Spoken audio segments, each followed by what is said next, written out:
Hi everyone. Welcome to our Soba Talks. As I always say, I always bring you the hottest guests in town. And of course, this time couldn't be different. And I can be here introducing and saying a lot of things. I will during the interview, but I wanted, first of all, round of applause for Munya Chanetsa. Oh my God. Come on. Anyways, so that's what happens to me. It's okay. We'll pretend it's applause. Okay. So, found it. There you go. Hey. So, how are you, my man? How are you? Oh, bro, I'm good. I am good. Yeah, it's a crazy times we're living in, but I have to just say I'm glad to be alive and well. And yourself? Awesome. I'm always great, and this time Love isn't different. Love it.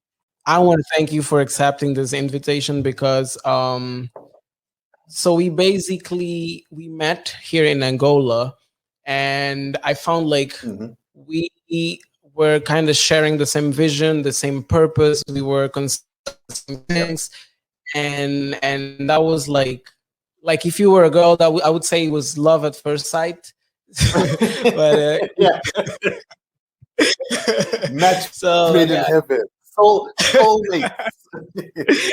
exactly. So I was like, for me, it was really good, and the fact that it's an African brother thinking that way, because most of the times you see that from artists, and at least like the idea of wanting to fight about something, wanting to pay attention to their rights more than just the immediate incomes. But I haven't seen it from other people, and that actually I will take you to that question specifically. But first of all, I would like you to, how would you introduce yourself? Like, what's the best way to introduce yourself? So I wear two hats, I guess. It's like that's why I like to think I'm like a superhero. Where by day you see me as Munya A&R manager at Sony Music Publishing, and then and by night, where now I'm the superhero. I call myself I'm your favorite Moti, and Moti stands for Master of the Industry, MOTI. And my mandate and my mission is just to really educate the African entertainment space, specifically music, on just understanding the business that we're in, because people don't treat music like a business, and that's where our biggest downfall is. And I feel like if we can turn that around, I feel that Africa can become a superpower in the music scene, like the same way Asia is now a massive market. We see how Korean pop is just mashing it up. Latin America, we're seeing how Latin America as well. I mean, we also we are fully capable, and it's just a matter of just understanding. And that's my mission right now. It's just to make sure we all understand what we're doing. Awesome. So see, that's why I fucked with this guy, because he knows what we need and he's doing what we need to know. So that's the reason he's here.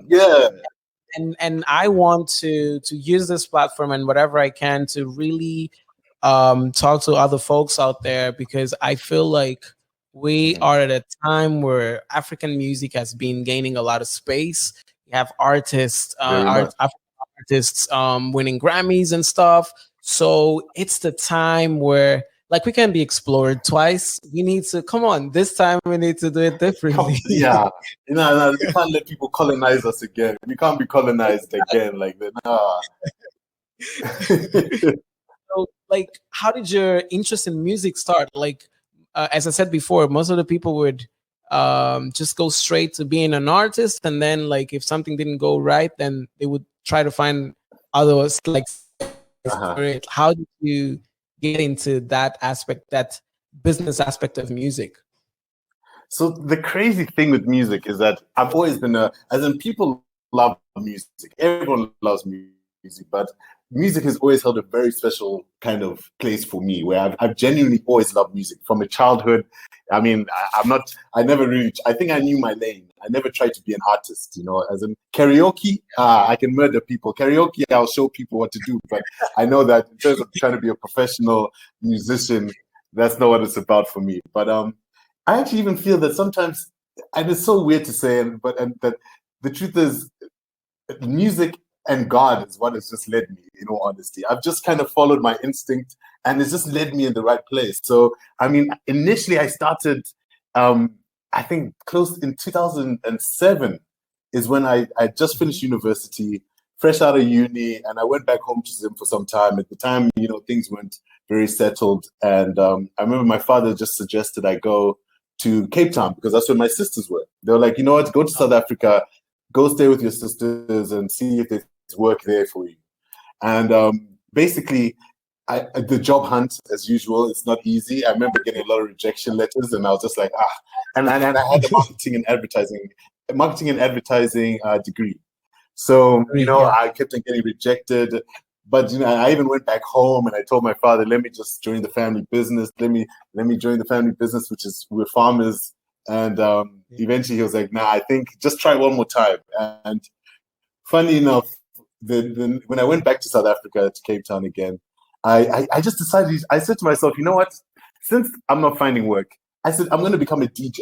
That's what I decided I'm going to do, because I saw a gap where I felt that a lot of, like, let's say dancehall music wasn't, especially at the time, it wasn't that popular. And I remember thinking that, yo, you know, I'm sure there's a market out there. Let me become a dancehall DJ specifically. So that's why I say that music is what led me. So I found one of my a close childhood friend who was staying in Cape Town at the time. He's actually he's a trance DJ. His name is Headspace.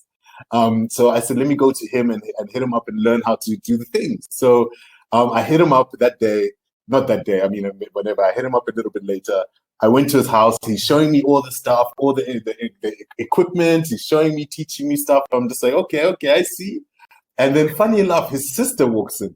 And his sister was like, oh, Munya, I haven't seen you for a while. We catch up. And she's like, what are you doing? And I said, you know, I'm looking for work, actually. But I just decided, let me do music. Let me do something with music. And she was like, you know, at my husband's work, they're actually looking for a marketing and promotions person. So I said, and she was like, let me holler at my husband. So she called her husband. And basically, I think he was about to catch a flight. So he's like, I'll call you in a few hours. So in a few hours, he called. We explained the situation. He was like, okay, let me speak to my boss. He went, and this is all one day. He spoke to his boss. And then his boss was like, if this boy is, let him come through for a meeting. Next day, I went straight to the office, and that was my first taste of the record industry, where the label was called Putumayo World Music. And Putumayo deals with a lot of compilation albums and stuff like that. You see a lot of the CDs, like at airports and stuff like that. It's got great artwork and the like. So yeah. So then, I mean, I did my interview, and the rest is history. That was my first taste. That's how I entered, and it's just been like that since, which has just been a blessing, man. Following music and God, that's it, yo. That's the way. So what's like, you've been working with artists this whole time, and what would you consider to be like your favorite part in the process of working with an artist, especially someone you haven't worked with before? I guess, I mean, it's just the creative process. I think I love being in studio, and I think maybe it's because I know I don't understand how they do. It's the ability for people to make something from nothing. You know what I mean? I love that.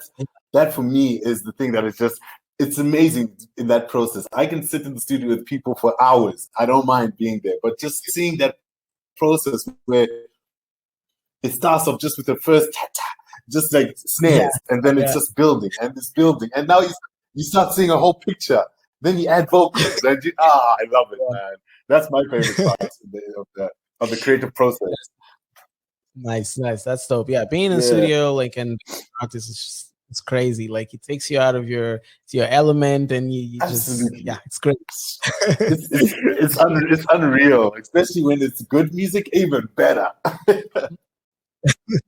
So how would you like evaluate the African music scenario nowadays, and like the development of African music in general? Like you mentioned a little bit few minutes ago that dancehall music in South Africa wasn't like the big thing back then, but now like we have people like Black Coffee and stuff doing a lot with Afro.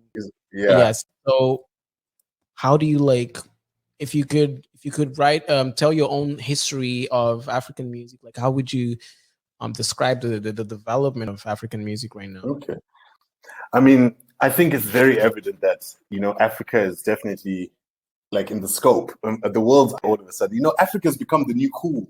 It's like we've become the new cool. Like, and one of the things for me, which I find amazing, that it's so weird how I'm so out of touch right now with the music outside of the continent. Like, it's so weird how like 10 years ago, you predominantly, I know when Chris Brown is dropping, I know when Lil Wayne and all these guys, but now I'm kind of out of touch of that stuff. I don't really know like I used to. And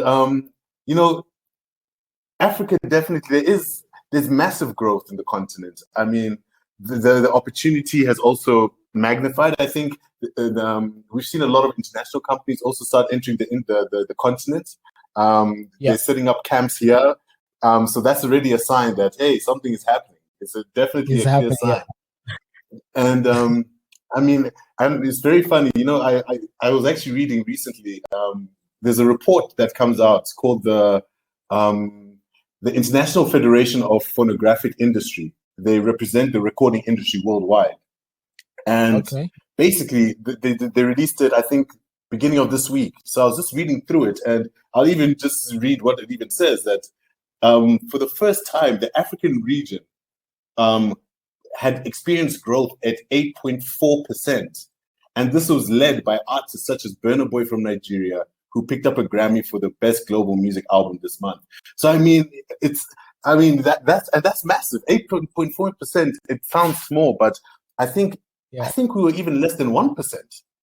I think in 2019, I think we were less than 1%. So I mean, the opportunity is just it's great. It's exciting. It's an exciting time. So that's why, for me, the most important thing right now is understanding the business now, because I think that's what's going to really separate us. That's what's really going to boost us to another level where the industry is properly structured. Everyone plays their part. Everyone understands what they need to do. Because right now, there's an element there's two elements. I mean, I think music looks very easy to do. People, we're in the industry, so we understand. But I mean, to the average person, I'm telling you, they think that, hey, they look at Wizkid on TV and think, I can do that. As in, to them, it's just like, it's as easy as, let me download a program, get a mic, make a song, put it out, and make money.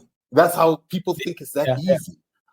But and I wish it was that easy. If it was that easy, trust me, I would also be performing. Trust me, I'll be performing for you right now. But the reality is, it's not that easy, and there's a whole business, and we really need to take heed of this. And that's the only way where, as I said, we'll become this superpower and really be a force, because we've got the talent. Everything is there. We've got the talent. We're rich with talent. It's diverse. The talent is so diverse, and it's just very exciting. And the funny thing, because I didn't mention earlier, I did actually say, I'm now at Sony Music Publishing. And one of the things when I joined, I mean, the reception from international, a lot of the international teams, I'm talking UK, I'm talking in America, I'm talking, people were excited. They're like, yeah, let's connect. Let's work Africa. They're ready to work and they want to work with us. So, I mean, there's massive opportunity. I just think that we do need to now be accountable ourselves. We need to take accountability and learn the business of music. And then I pray that, my dream is one day I'll be seeing the deals, some of the deals I see that happen internationally, where people are talking, someone got signed for $5 million. I mean, those are the deals I want. I want to negotiate a deal like that on this continent, bro. That's a blessing. That's dope. And now that you mentioned Sony, I respect the whole work that has been done by Sony in general, everywhere in the world. But and there's actually there's a question that always arises which is about labels and independent artists. There's always the question where useful and practical a label can be, or maybe in some cases destructive for an artist. We've seen different cases in which artists either got it like on a big deal. You were talking about a $5 million deal, and I've heard of higher numbers. But also you have cases in which artists really, like, I'm pretty sure you're familiar with the Lauryn Hill case, in which Yes. has no rights. She couldn't even perform. She didn't have rights. Yeah, she couldn't even perform her Miseducation, which is one of the, massive album. Yeah, that's so basically. Then this question comes in which whether a label is handy or not is depends on the artist. Is it like, what do you feel about it? So, labels definitely, everything has a place, I guess. The thing is that, as I said, it's because of misinformation. I think every artist is trying to chase a label deal. But the reality is, the labels, this is the business for the labels as well. And the way my advice to anyone wanting to start in this industry is that start off by investing in yourself and building value. You have to build value. Because when you approach a label and you're a brand new artist, you haven't done anything, you don't realize, but the label has all the power. You've literally given them all the power. They can dictate all the terms, and you'll just be excited just to run home and say, I got signed by this. But then you end up getting upset because, as I said, it's business. In this day and age, sometimes I know that labels sometimes can even sign you because they'll be like, oh, there's an artist we're about to release, and his sound is similar to you. So maybe let me sign you, and then we put you on the shelves to eliminate competition. Things like that happen. That's the business of music. So I think everything has its place. So I think in the journey of an artist, instead of trying to rush to the label, I think invest in yourself, just the same way you would invest in a business. And you want to, the way we need to look at it is that a label is like a label is like a bank, actually. You must think of it as a bank. The bank has the resource, they've got the money, and they've got the distribution channels and all that. They want to further enhance. And also, I think with regards to how things are, things have changed also. Labels don't really invest in A&R, what do they call? Artist development like they used to.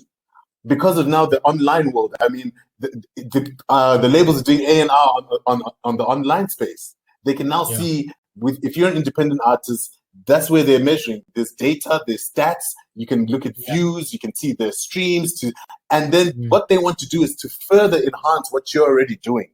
That's how it. So you look at it like a business. You look at it like if you had a business, you need a loan to take your business to the next level, but you first have to invest. Why should I risk putting money if you don't even want to put money in yourself? Why should I take the risk of you? You know what I mean? Rather, you do it. You must show up. You must show the value. You build your value to the point now labels must be chasing you. That's what you want. That's the way it must be. And as I said, there's advantages of being with the label. Once a label does sign you, they can take you to the next level. International labels like Sony, because they've got international offices everywhere around the world.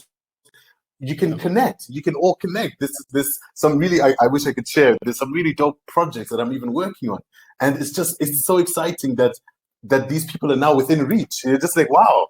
I recently was in one of the things I did, which was really great. I joined one of the A&R sessions for the New York team, and you're hearing these names. You're hearing people we know, Travis Scott. They're talking about Travis Scott. They're talking about Young Thug. They're talking about you know what I mean? And it's just like it's crazy that these people who we're just used to seeing them on TV and they seem so far away.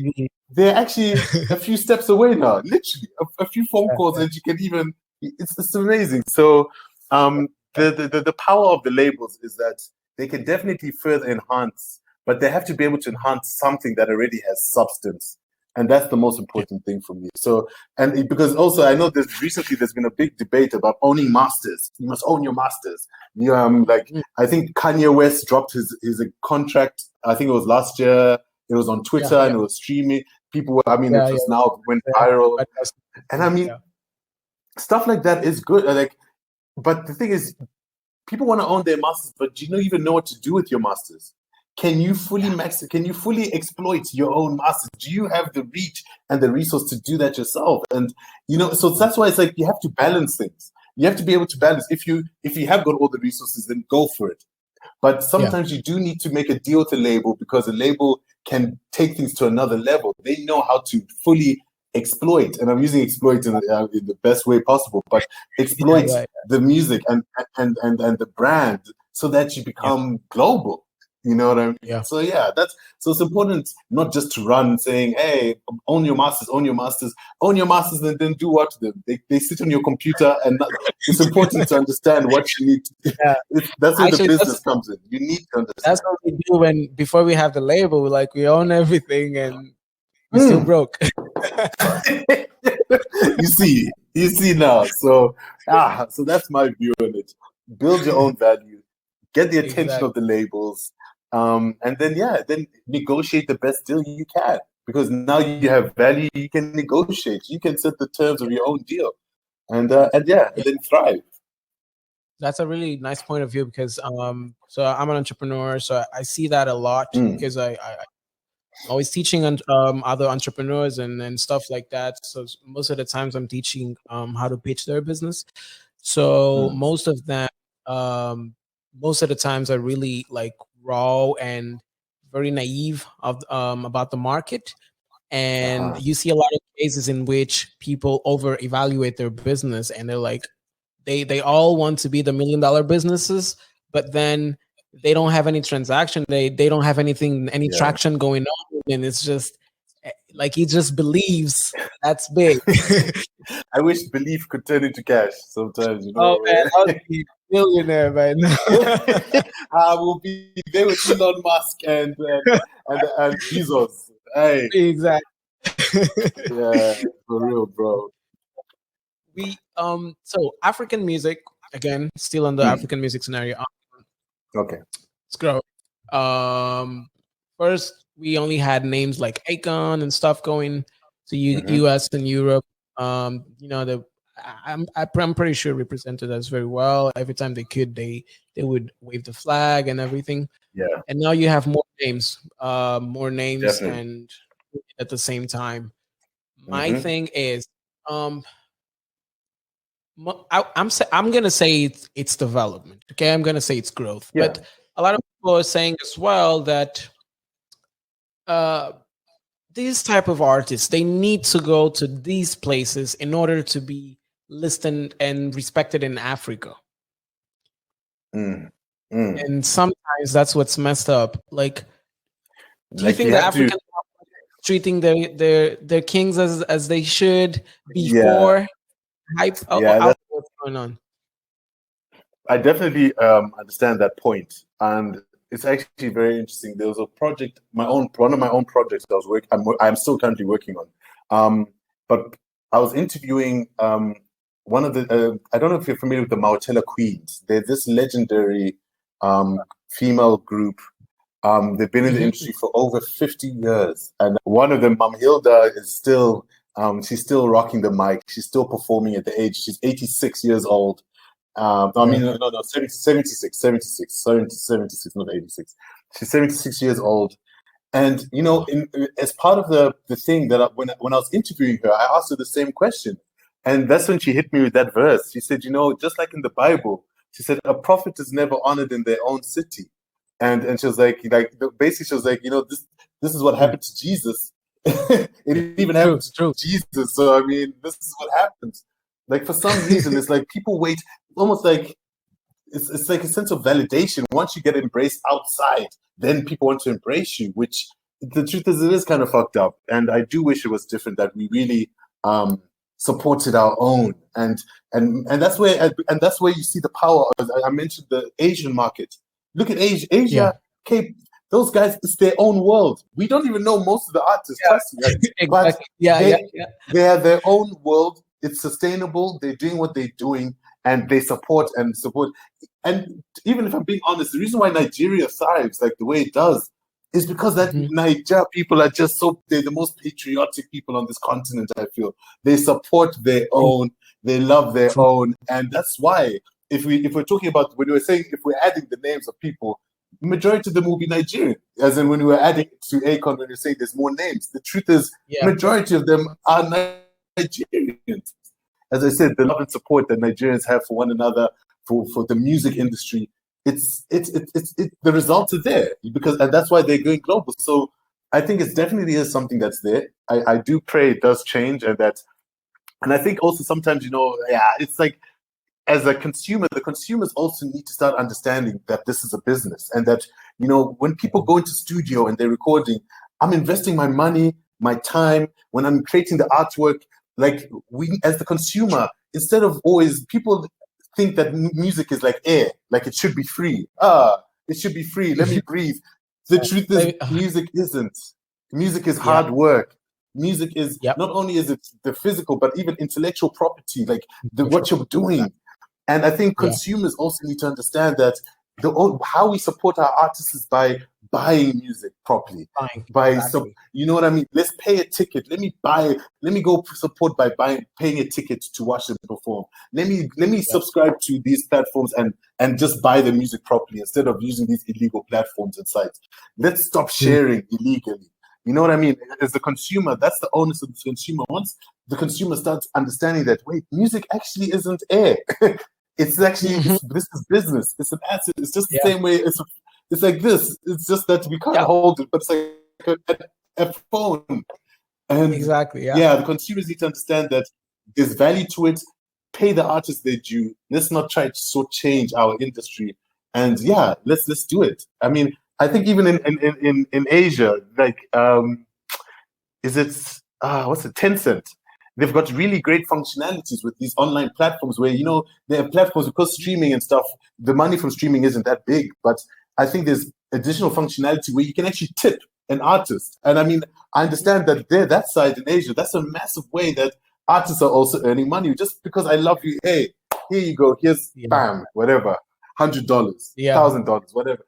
And that's also helping the artists. So we really need to just respect our artists, respect their craft. And also, as artists as well. I think also the thing is, artists should also we should learn to really join hands as artists as well, because everyone, I was having a very interesting conversation the other day, and it's like everyone is just trying to just make it for themselves. And I mean, I understand, yes, you must make it, but there's a way you can work where everyone wins. You know what I mean? I can win without cutting your knees. Without cutting you at your knees, we can win together. A win is a win. And I think that's the mentality we need to start switching and thinking, how do we join hands and really make it work for everything? So those are my views on that, yo.